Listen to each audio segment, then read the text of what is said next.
со своими заключенными мы разберемся сами.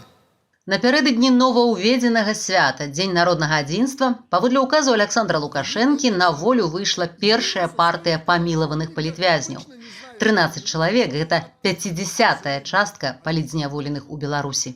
13 человек, рассмотренных из нашего списка, это только первая ласточка. Цель, значит, примирить, с моей точки зрения, белорусское общество, поставить точку, перевернуть страницу.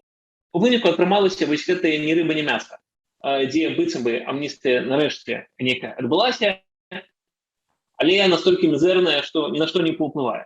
То бок нейкі кампраміс, які ў выніку цалкам выклашаны і не мае сэнсу.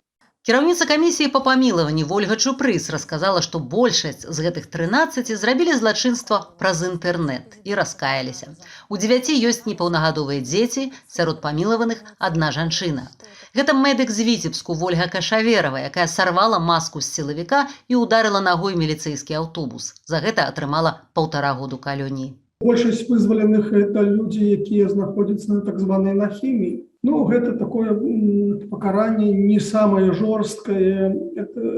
З іншага боку, трэба стымуляваць жаданне палітзняволеных пісаць прашэнне аб памілаванні. У гадавіну прэзідэнцкіх выбараў Лукашенко казаў, што прадстаўнік так званага круглага стала дэмакратычных сіл Юрый Васкрасенскі перадаў яму спіс са 100 чалавек з прапановай пра памілаванне. У меня политическими заключенными вон занимается. Сегодня мне письмо принес. На 100 человек или сколько ты там? Чаму адзінкавае памілаванне, а не агульная амністыя? Сам Юрый Васкрасенскі, а гэта былы член штабу Віктара Бабарыкі, якога Лукашенко выпусціў пасля сустрэчы з палітвязнямі ў СІЗА, і вуснамі якога ўлада агучвае сваю пазіцыю, фармулюе пасланне Захаду так. Если бы эта была амнистия применена, то из этого бы списка вышло бы порядка 75%, сразу автоматом. Но, к сожалению, на данном этапе она признана нецелесообразной прежде всего, благодаря нашим западным партнерам, которые оказывают давление беспрецедентное на Республику Беларусь. Аднак незалежныя аналітыкі не бачаць на сёння умову для дыялогу калектыўнага захаду і менскага рэжыму. Знаете, мне кажется, никто ни с кем не хочет разговаривать. То есть какой-то обмен сигналами на уровне, ну, если вы всех отпустите, то, может быть, мы не будем новых санкций вводить, но потом еще потребуем свободных выборов и инклюзивный диалог национальный. Ну и с другой стороны, вот эти фразы, что мы не хотим разговаривать, пока вы вообще все не снимете. Конечно, какую-то амнистию мы проведем, может быть, у тех, кто извинится, но это вообще не для вас, а для вас у нас вот договоры об интеграции с Россией.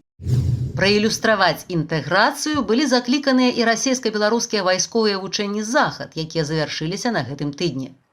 Александр Лукашенко заявіў, што хоча размясціць на беларуска-украінскай мяжы расійскія зенітна-ракетныя комплексы С-400 і нават нібыта абмеркаваў гэта з Пуціным.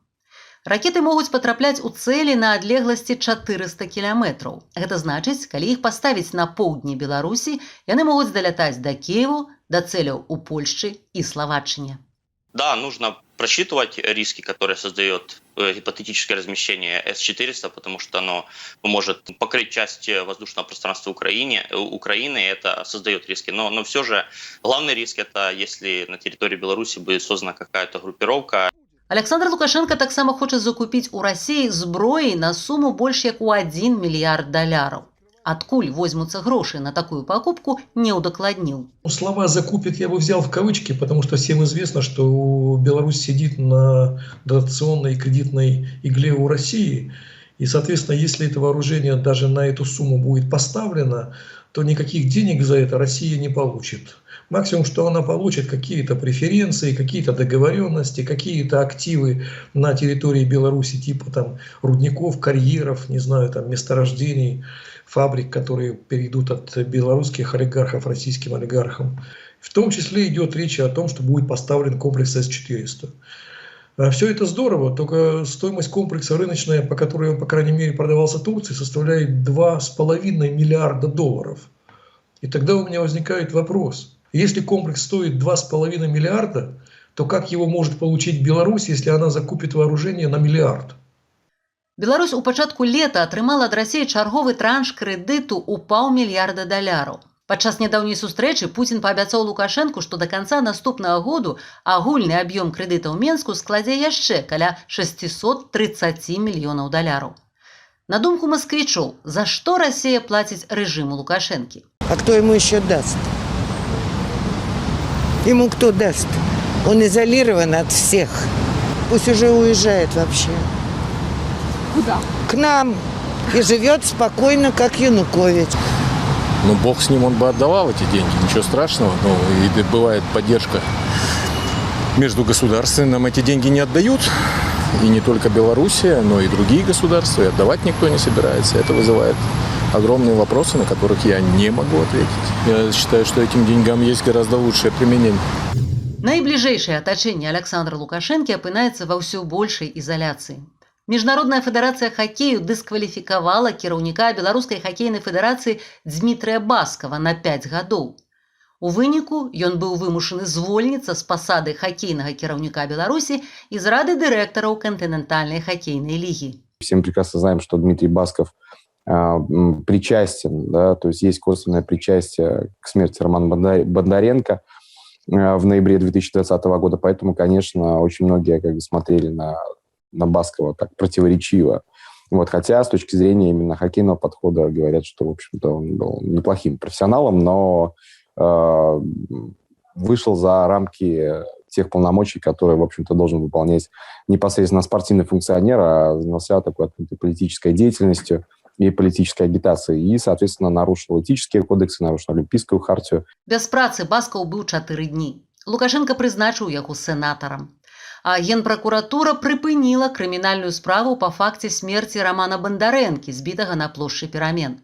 Фармальная прычына ў сувязі з немагчымасцю ўстанавіць асобу, датычную да злачынства. Справа была заведзеная па факце нанясення цяжкіх цялесных пашкоджанняў, у выніку якіх Роман памёр. Нам никто официально никаких уведомлений не присылал, никто не звонил, никто ничего не сообщал. Вот. Я сегодня, наверное, часов до 5 утра не спала. К сожалению, я даже не знаю, как это понять и как это объяснить, потому что мы столько времени добивались возбуждения этого уголовного дела, столько всего было сделано. Амерыканскі комік Джон Олівер распачаў у эфіры HBO онлайн-кампанію супраць рэжыму Лукашэнкі. Сімвалам кампаніі салідарнасці з беларусамі з'яўляецца плюшавы мядзведзік, падобны да таго, які скінулі над Беларусю шведскія актывісты ў 2012 годзе. У сваёй перадачы Олівер заклікаў купляць плюшавыя цацкі і паабяцаў, што прыбытак ад продажу пойдзе на карысць арганізацыяў, якія змагаюцца за свабоду слова і правы чалавека ў Беларусі. За пару дзён ён сабраў для рэпрэсаваных беларусаў $250 000. That is our show. Thank you so much for watching.